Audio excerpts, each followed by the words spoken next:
সহিহ বুখারী অনুচ্ছেদ ওহীর সূচনা। হাদিস নাম্বার 1।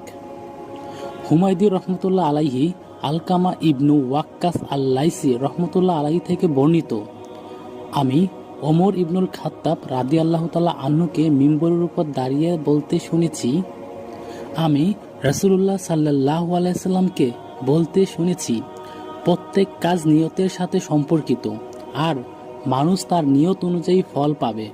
তাই যার হিজরত হবে দুনিয়া লাভের অথবা নারীকে বিয়ে করার উদ্দেশ্যে, সেই উদ্দেশ্য হবে তার হিজরতের প্রাপ্য। হাদিস নাম্বার 2। আব্দুল্লাহ ইবনু ইউসুফ রহমতুল্লাহ আলাইহি আয়েশা রাদিয়াল্লাহু তাআলা আনহা থেকে বর্ণিত, হারিস ইবনুল হিশাম রহমতুল্লাহ আলাইহি রাসূলুল্লাহ সাল্লাল্লাহু